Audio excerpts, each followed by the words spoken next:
Why does this stuff work? It's pretty easy. Count Dracula. Did you tell them they're supposed to laugh? Count Dracula. In Bram Stoker's Dracula novel, called appropriately Dracula, Stoker called the vampires the undead.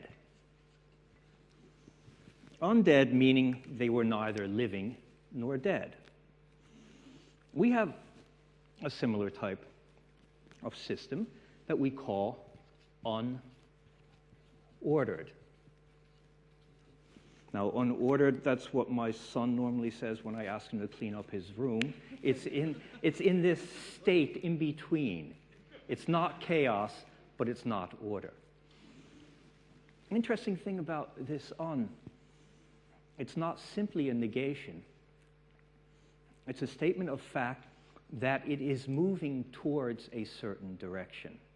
The undead are neither living nor dead. They're moving in the direction of becoming dead. An unordered system is neither ordered nor chaotic. It is moving towards the direction of order. The order is emergent in it. There's a similar word in English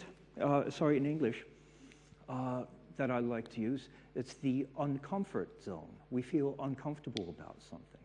Now, this uncomfort zone happens to be the zone between comfort and panic. Now, you know when somebody panics, you can't do anything with them. They revert psychologically to a very primitive behavior pattern of fight or flight. And the uncomfort zone is also known as the learning zone. It's the zone that you have to get into to actually have any change occur. Interesting thing is when you get into that zone, this is where your higher cognitive processes start. The problem that we suffer with is that we've been around for a couple millennia or more, and we still have this tendency to go into panic mode when we get scared, and it's only afterwards when we calm down that we realize we didn't need to do it that way. This happens because of the dinosaurs. Now, way back when, our thought processes were so that we realized we had to be able to run away from the dinosaurs in order to survive. It's only afterwards that we were trained, we see dinosaur danger, run. Only afterwards did you realize you didn't have to run faster than the dinosaur. You just had to run faster than the guy running next to you, right? And this is where you get them back into this comfort zone. So the reason I'm saying this is just so to get warmed up here, but there's a couple other reasons too. If we look at the types of systems we have these ordered systems and we have these unordered systems. And let me show you an example of an ordered system. Excuse me. Hi, can I bother you for a second? Can you turn these lights on higher? Wow, good. Turn them off? Oh, turn them on again, please. Now, turn them off. Now, I'm going to ask him to turn them on again. How many of you know what's going to happen? Raise your hands. Okay. Now, turn them on again, but not all the way this time. I don't want to be blinded. Great. Thank you. Now, all of those who put up your hands, congratulations. This is your first lesson. You've now learned to predict the future. This is what we mean by an ordered system. An ordered system has causality, has cause and effect. You do something, something happens, which means this type of system obeys rules. So we have this nice little box in here. We have a system where we can understand the cause and effect, and it obeys rules. Let's leave that box open for right now. How often do you think I could ask him to turn that light on and off? This is the problem. Right? This is the problem that you're having developing software also, is that you're dealing with people, and people don't like to obey rules, right? About the most we can get out of this side are some heuristics for behavior. And one of the heuristics I know is that if I do this too often, he's going to give up, but before he does it, he's going to turn the lights on very high, right? Ordered systems, two kinds, lead to different ways. The way you view the world influences the way you react to it and the way you act in it. Now, if you believe that the world is ordered, and that the agents, the actors in this world, obey rules, this really makes things simple. This is a domain that Mr. Taylor worked a lot on optimizing at the beginning of the 20th century, and various people in the process of business process reengineering, and also others worked on optimizing and saying, there's a way we can plan if we know everything in the future, and we can constrain the actions of the agents because they obey rules, or we can get them to obey rules. We can do something like waterfall. Waterfall is a fantastic method. Waterfall is one of the best methods known if you can predict your causality and you know that the agents in your system obey certain rules. Okay? If you can't get that, he's still up there, he's hiding. This is a very mechanistic view of the world here. This view goes more into the direction of biology, saying that, okay, we don't deal with agents who obey rules. We have to analyze and understand certain heuristics for behavior. This is the beginning of the movement known as systems thinking. Got us a bit further.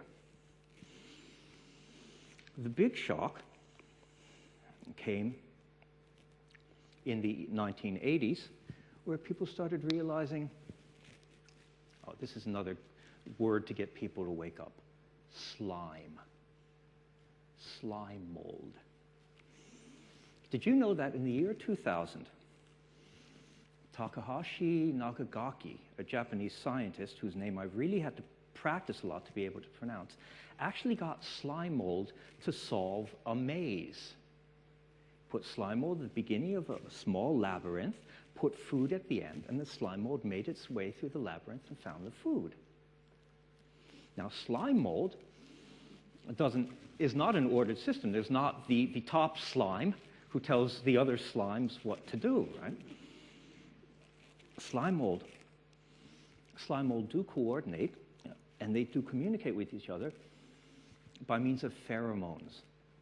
Pheromones are smells, and these pheromones are excreted from slime mold's mouths and back ends. And there are about 20 different smells, and I really wonder who did that research. Now, the problem is we are not slime mold, with the exception of some managers I know, but slime mold and other things, got people to start thinking that, well, maybe there are types of systems whose behavior is not determined by this top slime, but by the actions and interactions of agents themselves obeying a certain set of rules, who, through their interaction, set up the causality for the system. So this causality emerges. I'll give you an example. Birds. Birds fly. It's now getting cold, so birds will migrate, which means they're going to fly down and lay on the beach until it's time to come back, which is something I wish we could also do. Right? Now, how do birds migrate? We all know that. They call up the airport, and they put in a flight plan, and they get their weather report. And they sit down for a briefing with their representatives and discuss which bird has seniority so they can fly towards the front of the flock, and also have a discussion about how long they have to fly before they have to take their union-mandated break. Right? Now, birds, for some reason, haven't realized this yet. So birds fly flocked according to 3 basic rules. Rule number 1, don't crash. Crashing is like really bad. That hurts. Rule number 2, fly at the same speed. So if you see there's nobody else around you, you might want to take a look back and slow down a little bit. But if you see the rest of the flocks in front of you, you better start flapping your wings.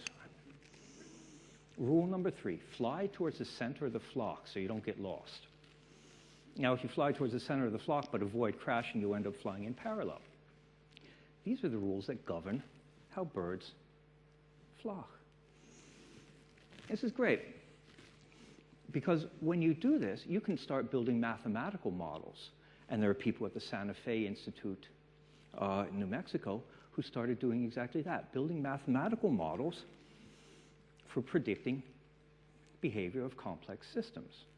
Now, one of the things that these mathematical models have brought us is the current financial crisis. So there's something wrong here, too. Yep. That's the big M. And the problem is that, as I said, we are not slime mold, we are not ants, we are not birds. We do not think rationally. Actually, we only think rationally if we are autistic. Think about it. Also interesting, one of the latest studies I read said the 2 university programs of study with the highest degree of Asperger's syndrome and other partial autism syndromes are computer science and economics, which also says a lot about the financial crisis. We do not think rationally. Our subconscious brain is not optimized for information processing. We're optimized for pattern matching. And we use a first fit pattern matching based on past experience. First fit, not best fit. That's because of the dinosaurs, remember that? You had to think, find whatever behavior pattern will get you out of there as quickly as possible. It's only afterwards that you realize, oh, I just had to outrun the other guy.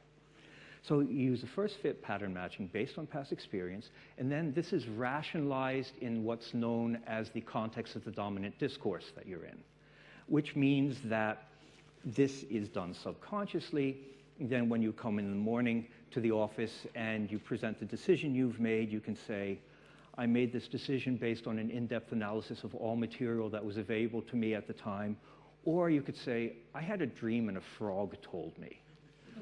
Now, both of which are equally valid rationalizations of this subconscious process. But obviously, if you want to keep your job, I keep quiet about the frog, right? Now, these are a number of reasons why we figured out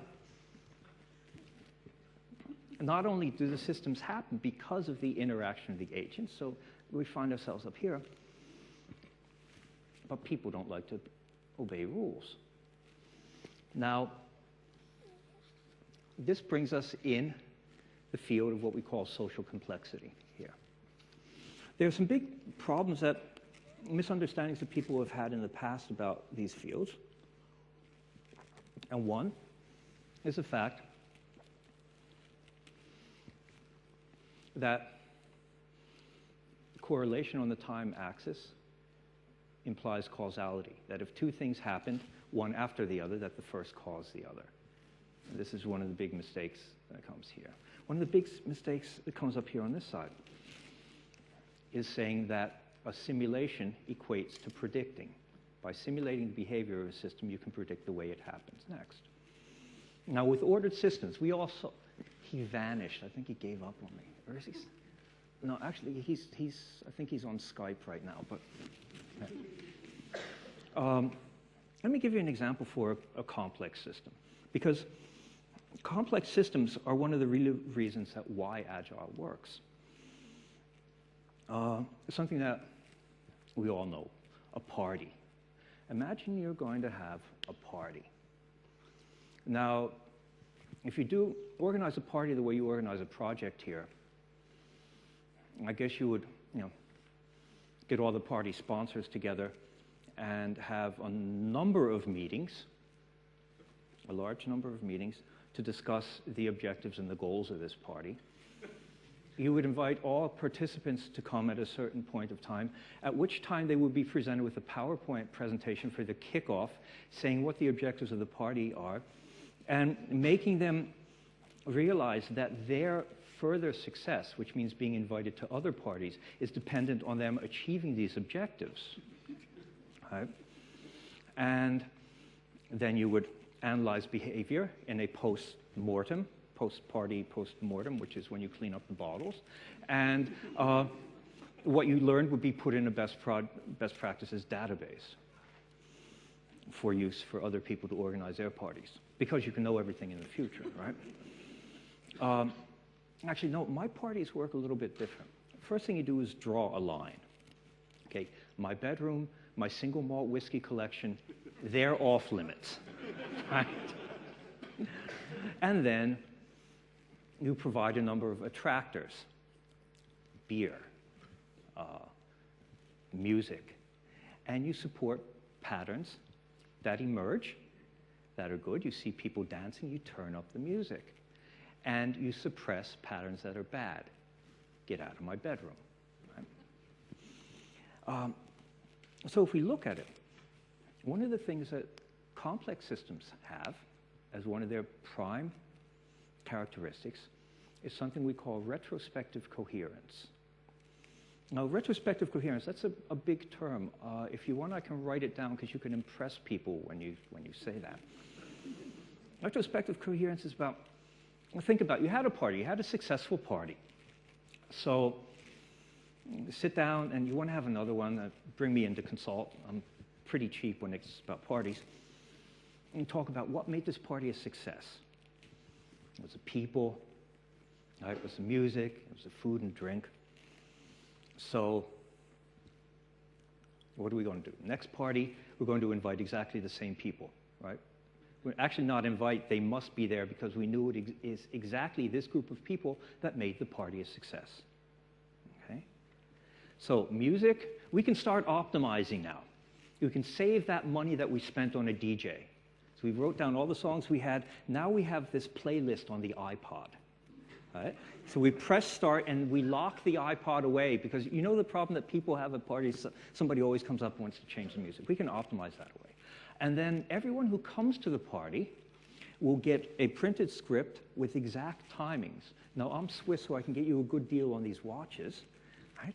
Exact timings to tell people when they have to eat and drink things. Now, how many of you think that this party is going to be a success? Raise your hands. No takers on that. Oh, this is what we call retrospective coherence. Interesting thing about complex systems is that they have causality. Right?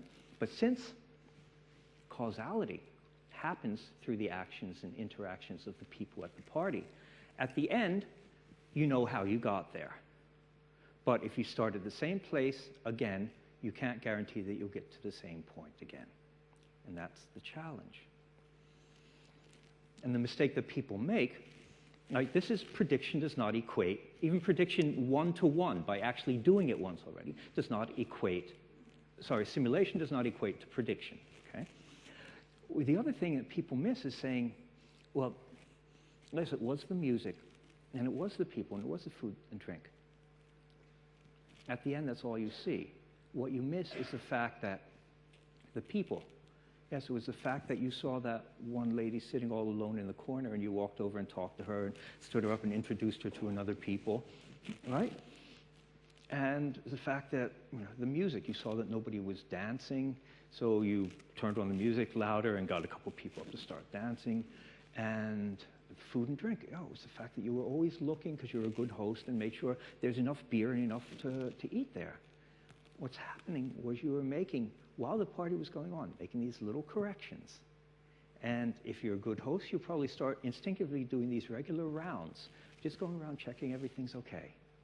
And making whatever little corrections are necessary. Then another round, another little correction, until at the end you get to where you want to go. Because in the beginning, you can't know what a successful party is going to be. At the end, you'll know if you had one or not, but you can't define what success is going to be. So, this is one of the challenges we have. One of the reasons agile processes work is because they implement this, let's do a little thing and see if it works. Let's start some boundaries, right? Bedroom, single malt whiskey are off limits. And let's start doing some little iterations, little circles. Try something first. See if it works. If it does, good, let's do more of it. If it doesn't, let's make some corrections. And go on and on. Because essentially what we're doing at the beginning, we don't know what's going to make our product a success. We don't know what we're going to be able to do. And we haven't done anything. So essentially, as the party goes on, we're validating our definition of success. What we think will make this party a success, we're validating that by actually doing it. And what we're doing while we're having a party is converging. We're getting a clearer view of what we have to do to make it a success while actually implementing it at the same time. The model that's often used, inspect and adapt, is wrong. Inspect and adapt is wrong. It's wrong in implementing agile processes. It's wrong in doing things in an agile way. And it's a misunderstanding that has led to a number of agile projects going bad. This is funny. Today I get to talk about why agile projects work. Next week, if you want to meet me in Munich, I'm talking about why agile projects fail. This is sort of part 2 of this. And that's going to be a shorter talk. But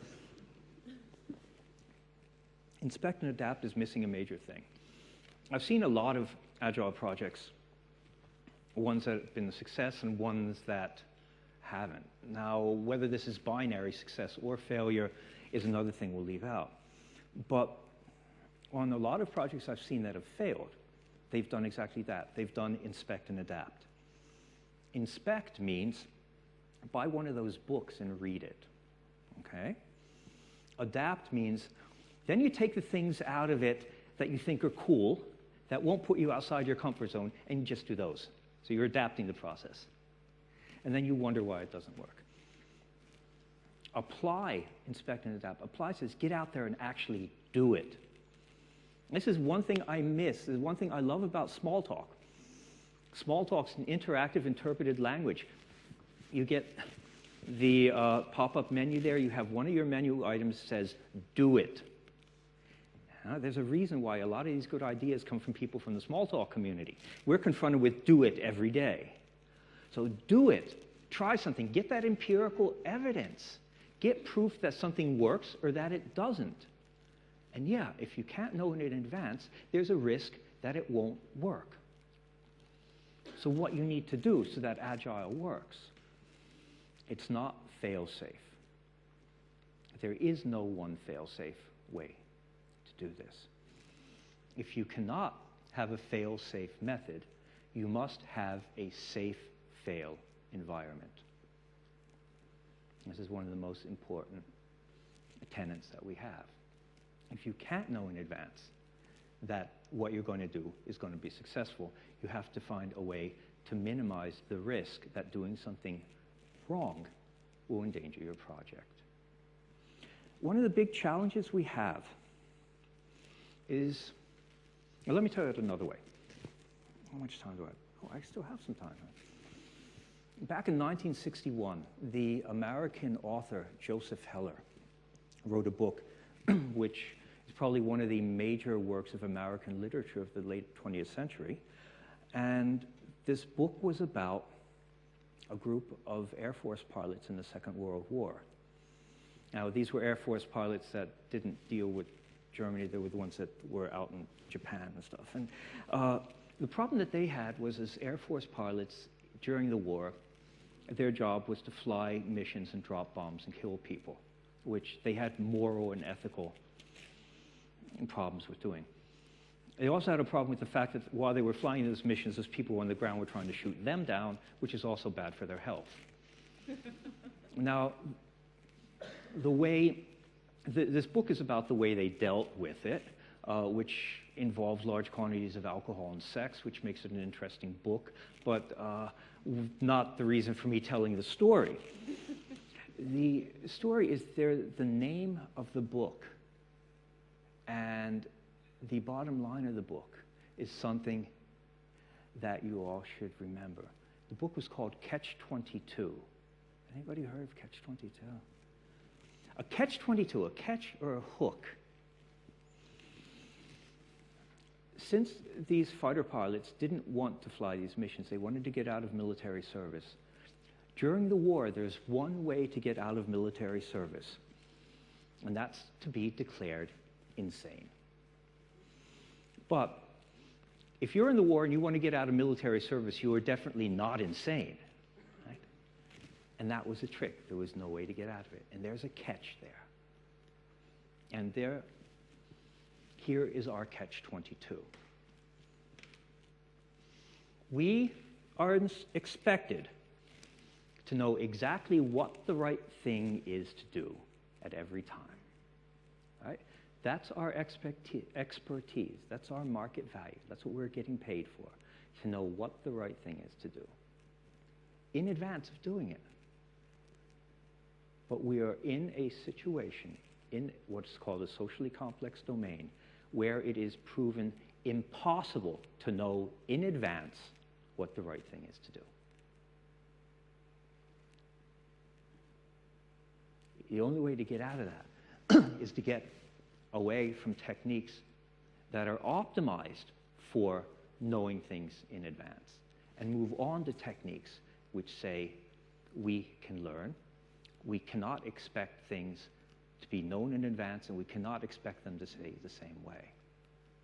And that's why Agile works. It provides us the lightweight framework for a safe fail environment. A big challenge, another challenge that we have is because we're so afraid of this stuff. Okay, let's try another question. I remember from Katie's asking you this morning, there are a number of you here who are developers, right? Put up your hands. Now, if your boss is in the room, put your hand down. So, okay. So I see a couple guys here who you're developers and you got out so your boss isn't here. So let's try this one. Your boss comes to you and says, look, take a look at this. I need you to do this. And I'm going to come back in 2 hours and you tell me how long you need for it. And take a look at it, read through the specs and stuff. Say, okay, probably about a week or so. Okay? So 2 hours later, your boss comes in and says, did you take a look at it? How long do you need to do it? What do you tell your boss? 3 weeks. Actually, you're probably the most honest man I ever knew. I know a couple companies who'd like to have your CV.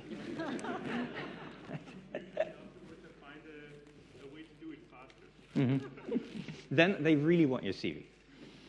So this is the thing. We laugh at this, right? Why? The problem that people have is because we realize that we can't know things in advance, but still we're supposed to, leads to the problem that we have, that one thing that most of you are getting very good at is avoiding responsibility. Actually, the bigger the company, the more the company is optimized for people to avoid responsibility. One of the best ways to do that is meetings. I honestly believe the purpose of meetings is to avoid responsibility, because as long as you're sitting in a meeting, you're not actually doing something you can be held responsible for. On the other side, having worked with self-organizing teams, I don't want to get into the definition of self-organization right now, but what you sort of imagine as being self-organizing teams, part of the purpose of doing that exercise is getting people to take responsibility. Now that's challenging. That's not something you can just shift from one side to the other. So let's take a look at responsibility for a while. I have a couple minutes here. There's a ladder of responsibility. And this ladder starts when you ask your kids, who made that mess on the floor? Or when you ask your wife, where are my car keys? or when you asked your development team who broke the build.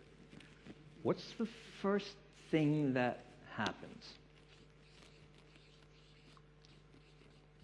Denial. Hey, it wasn't me. No, not me. It must be somebody else. No, I didn't do it. I wasn't even there at that time. Once you realize that you were there, stuff. Oh, next thing. It wasn't me. Tommy did it. No, or the cat did it. That's always a good excuse. The cats can never defend themselves. Or your wife says, I didn't do it. You must have done it. You must have forgotten where your keys are. Maybe they're, if they're lucky, my wife says, maybe they're out in the car. If they were in the car, I wouldn't have locked the car with them in. Or a development team was, no, it was the other guys. They were the last ones to check in, right? Blame someone else. Next step, once you get caught on that, justify. Well, it always happens on Friday, because that's why we have the problems with bandwidth. Or, it always happens once if you gave me that and didn't give it to Tommy, and, it always happens when you feed the cat, or something like that. It's something wrong in the world. Right? And when you get people past that, the next step.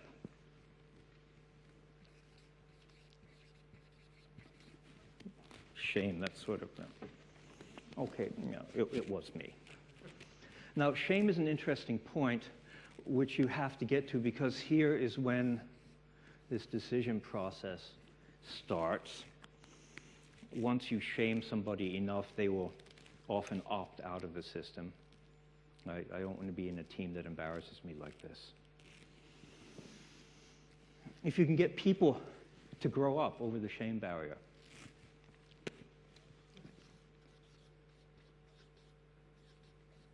obligation. Okay, I guess somebody's going to have to work on it. I'll come in on the weekend and fix the build. And all of you sitting at home drinking beer can think of me while I'm sweating here in the office. And right? Only after you get past this do you get to the step of somebody actually saying, yeah, the buck stops here.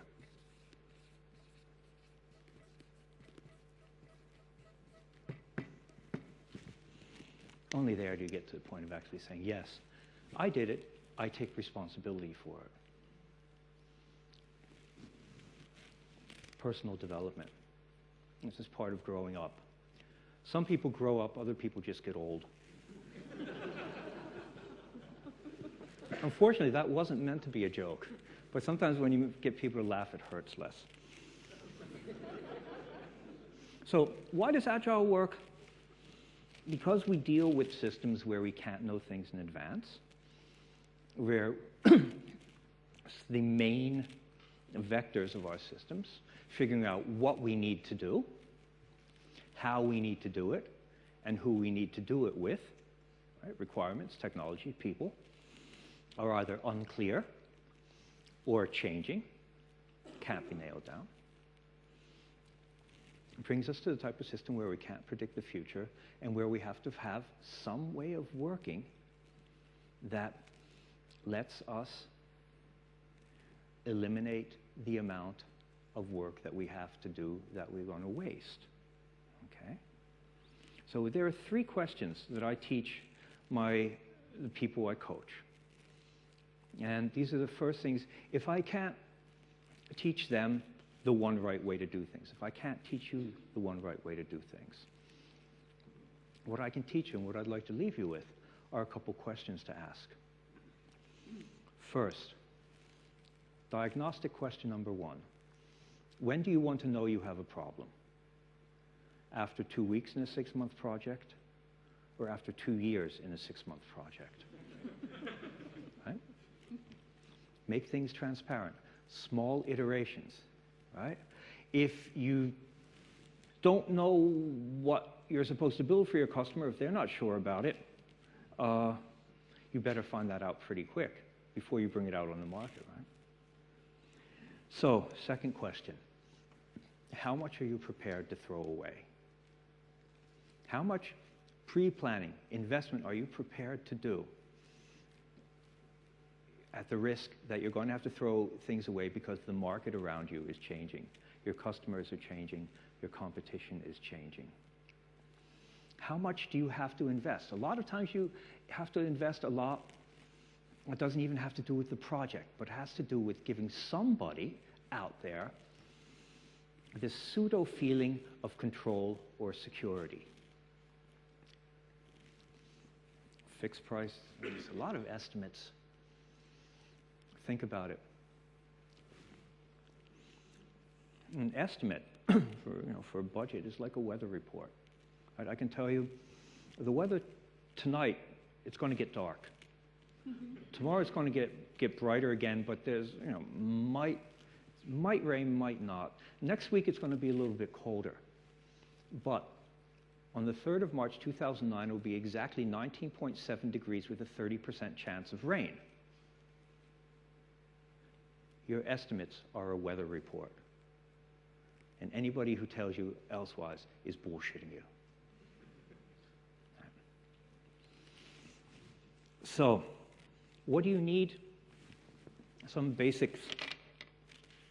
That's what I think I'm going to end this with.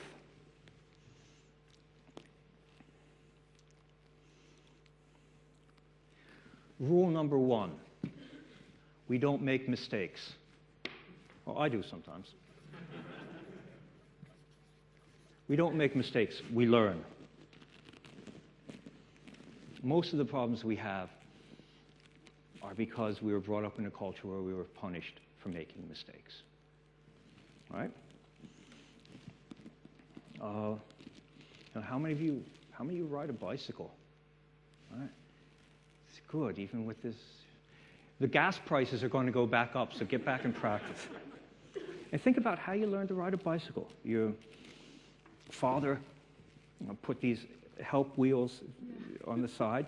And then mine he was nasty. He used to do, in the night while I was sleeping, he'd move them up. So the next day, somehow they moved up a little bit. They get higher and higher. And then eventually it was at the point where you could just take them off. So your father puts you on the bike and pushes you down the street, and you go for about 2 meters and you fall normally on your right-hand side. And then you start crying, and your father, nice man he is, comes to you and picks you up and says, "You stupid idiot, you'll never get that right." Right? How many of us were punished for making mistakes? Why do you tell your boss 3 weeks when you know it's going to be 1? Right? This can be different. Excuse me for a second. I'm going to get that. Thomas Watson, gentleman who founded IBM, once had a manager who screwed up a project. Screwed up really bad. Cost IBM something like $15 million. And this was before the Bush regime, so the dollar was actually worth something back then. This man was called into Watson's office and was very afraid, and Watson came up to Watson and said, "I'm fired, aren't I?" And Watson looked at him and said, "Actually, we've just invested $15 million in your training, and I would like to have a better return on investment than that." This man went on to become one of the best managers IBM ever had. We don't make mistakes. We learn. We have to get into a culture of learning. We cannot know things in advance. We have to set up a safe fail environment, a learning, nurturing environment. Second,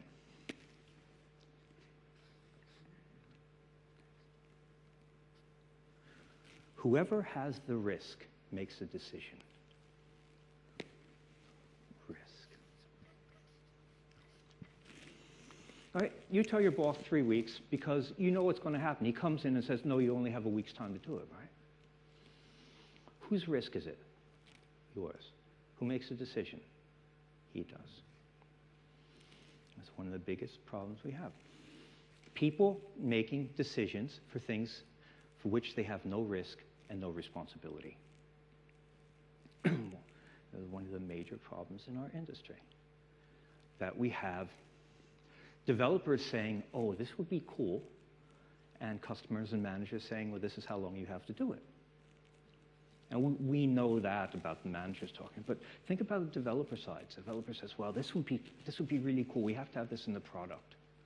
And if you don't believe me, think back to 1994 when that one man by Microsoft said, you know what would be really cool? Executable email attachments. Where that brought us. Yeah. Whoever has a risk makes a decision. And third point, and I firmly believe this, if it's not fun, you're doing something wrong. Why do we get into this business? Do we get in to become famous? No. Do we get in to become rich? Okay, we're earning more than the guys at McDonald's, yeah. Yeah. Guys, we get in because of the chicks? Why? No, we did it because there's something fun about this. And it's interesting. In my work, I get to see into a lot of companies. You see in the good and unfortunately the bad of the companies. And I think I've never seen so many abusive, dysfunctional relationships as in the workplace. If our private relationships were that bad, our divorce rate would probably be around 90%. But we put up with that just because it's work. But other similar things happen. You know, some people, if you don't get it at home, you look for it someplace else. And there is a word for affair in our business. It's called open source software. Why do your best developers spend their nights, spend their weekends working for free on projects? Why are you losing all of that energy, all that power, all that creativity? What does she have, what I don't have? Fun. Fun. Why do I still work on open source projects? I really don't need to, but it's because of the fun. And fun has a couple parts. Have to identify with something. Have to understand why. Yes, this makes sense. Understand why to the point where you say, yes, I commit to this. And this is where I get back to what I told you at lunch. The problem if you're working on how can you commit to 2 or more projects. There is no such thing as part-time commitment. There's part-time availability. There's no part-time commitment.